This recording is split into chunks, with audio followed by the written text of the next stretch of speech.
Hi, I'm Dr. Esra Shermadou. I'm board certified family medicine and obesity medicine physician. Last week, we talked about why lifting weights is one of the most effective and most misunderstood tools for fat loss. We covered why strength training helps preserve muscles while losing fat, how it improves insulin sensitivity, supports healthy hormones, and continues burning calories even after you leave the gym. We also talked about how fat loss isn't just about eating less or doing more cardio. It's about sending the right signals to your body so fat loss is sustainable, hormone friendly, and realistic for real life. And finally, we walk through how often beginners should lift, how long workouts should be, and which exercises matter the most, and the biggest mistakes that quietly stall fat loss, even when you're doing everything right. Now comes the practical part, because knowing why strength training works is important, but knowing what to do in the gym is what actually builds confidence and consistency. In this video, I'm going to walk you through real beginner-friendly exercise movements so you can see exactly how these exercises fit into a sustainable fat loss routine. These are the same foundational movements I recommend to my patients every day. They're simple, effective, and designed to help you feel stronger and not overwhelmed. All right, so a great exercise for upper body is going to be the dumbbell chest press. So for these, we are going to be on the bench, and I like to have my dumbbells on my knees before I lay down, and going to lay back down. You're going to brace your core. And it's important for this also that you try to bring your shoulder blades together. So you're going to bring your shoulder blades back and down to try to keep it tight back there. That's just going to help stabilize the shoulder joint. And you're going to press upwards. I like to keep my elbows kind of diagonal, or my arms kind of a little bit diagonal as they bring the dumbbells up and down, as opposed to bringing them to the side. You can do them this way as well too. And again, shoulder blades are going to be back down. You're going to try to keep it tight back there in the upper back, and bring the dumbbells up and down. You can do this 8 to 12 reps. Rest for about 60 to 90 seconds, and repeat it 2 more times for a total set of 3. Right, another great compound movement is going to be the dumbbell deadlift. So with this exercise, you're going to start off with your feet just about hip width apart, and you're going to have the 2 dumbbells in your hand. So we're going to hinge our hips back and keep the weight close to the body. So core tight, of course, and we're just going to hinge our hips back.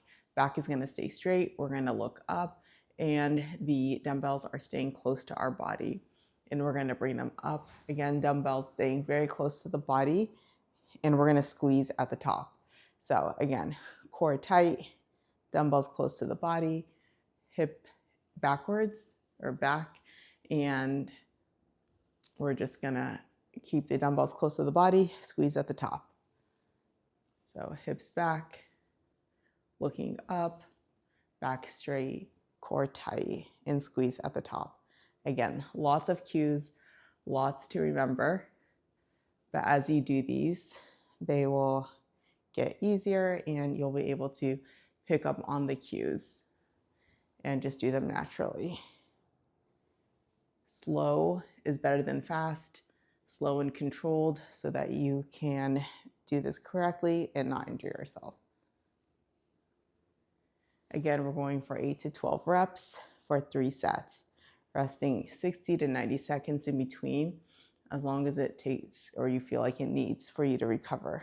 And that is the dumbbell deadlift. Just another view of the dumbbell deadlift. So this is just a side profile, so you can see, again, starting with our legs hip width apart, dumbbells close to the body. We're going to tighten our core, and then hips backward. Dumbbells are staying close to the body. So we're not doing this.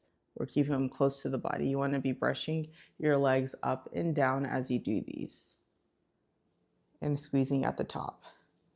So down, all the way up. All right, the dumbbell shoulder press is going to be our next exercise. And this is a great one for upper body too. You can do this with the back of the bench more vertical, or you can do it with no back at all. So for this, core needs to be very tight or braced. So again, like somebody's punching you in the stomach, you really want to tighten it up. And you're going to bring your dumbbells to your shoulders and press up Again, you want to try to keep your shoulders back and down, just like with the bench press. You're going to breathe out as you bring the dumbbells up.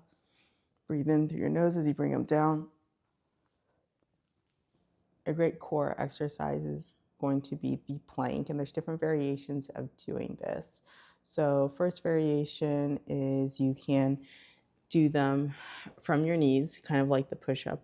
So with that, you're just gonna put your hands under your shoulders, and you want to keep your back kind of in a straight diagonalish line and knees up, and you're gonna really just focus on bracing your core.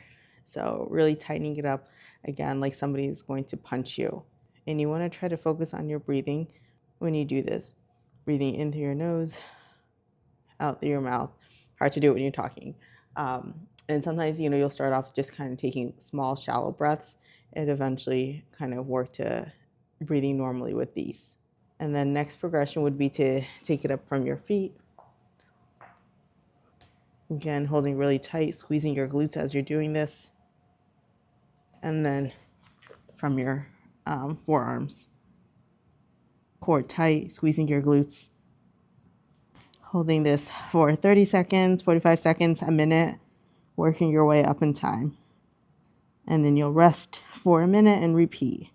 And again, doing this 3 times. All right, another great exercise for your chest, back, arms, core is, of course, going to be the push-up. And I've shown different variations of this on my lifting Instagram page, which will link below, and other videos. So just a reminder, you can do them against the wall, against a bench or box if you're not able to do them from the ground. And of course, you can do them from the knees too. And of course, working your way up to doing them from your toes. So if you're doing them from your knees, you're just gonna sit on your knees and arms are gonna come out in front of you, and just gonna lean forward. Bring yourself down, push up, down, push up. And then of course, progressing to the toes, arms below your shoulders, bring yourself down, push yourself up. Aiming for 8 to 12 reps. Rest for 60 to 90 seconds. And repeat that 3 times. Core tight, of course. There are many variations of squats. So we're going to show a few, and you can start with whichever one you feel is appropriate for your level and move on to the others as you get better. So first one is just going to be body weight squats, and you can do this to a box or a bench, or you can do it into the air. And so doing it to this bench, you're going to have your feet just a little bit wider than hip width apart. You're going to brace your core like somebody's going to punch you to the bench. So hips back, tap, and up. And at the top, you want to squeeze your glutes, which means you're going to bring your hips forward as you do that. So back down, trying to keep your core tight. It's a lot to remember, and it's just going to come with time and with practice. No need to rush through these. And once you feel like you can do body weight fine, then you can choose a weight. You can use either a kettlebell or a dumbbell. You can hold these whatever way feels comfortable for you. I like to hold them up at the top like this. And same thing, core tight, hips back, squeeze at the top. You want to aim for 3 sets of 8 to 12. Rest for about 60 seconds.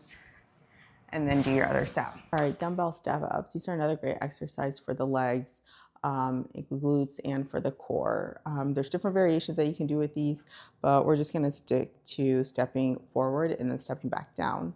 And so with these, you are just gonna step forward, and you're gonna keep all of the weight in your leg and your heel as you push yourself up, and then you're gonna come back down. So again, weight is going to be in the heel as you push yourself up and bring yourself down. And if you need to hold on to something when you're first starting out with these, definitely do that. And then you can slowly progress yourself to doing them without holding on to anything. Of course, you want to do the same amount on the other leg, and you'll find that one leg is weaker than the other, and that's normal. We'll just work to strengthen it. So again, weight is going to be in the heel, you can bring this, when you're up at the top, you can bring your other leg up just to kind of tap and support yourself, and then kind of come back down. You're going to grab a weight. You can start with one dumbbell in one hand, or you can start with two dumbbells if you would like. And you'll find that people do these differently as far as which dumbbell on which side. I like to do them the opposite. I switch it up. So you're going to, again, bring the weight into the heel, push yourself up. Weight in the heel, push yourself up. Increase the weight, increase the reps if you want. And then the other thing would also be to increase the height. So then to make it easier, you would decrease the height, decrease the weight, decrease the reps. Aiming for about 8 to 12 reps per leg, and then rest for 60 to 90 seconds. Do that 3 times. And you can rest in between the legs as well if you need to. If you take one thing away from today's video, let it be this. You don't need to do everything. You just need to start with the right things and stay consistent. Strength training doesn't have to be complicated or intimidating. When it's done safely and intentionally, it becomes one of the most powerful tools for fat loss, metabolic health, and long-term confidence. If this video helped make strength training feel more approachable, make sure to like and subscribe. I share more in-depth evidence-based videos on fat loss, hormones, metabolism, and strength training for real life. And if you're ready for personalized guidance, you can book an appointment at sakinahealth.com. The link is in the description. I'll see you in the next video.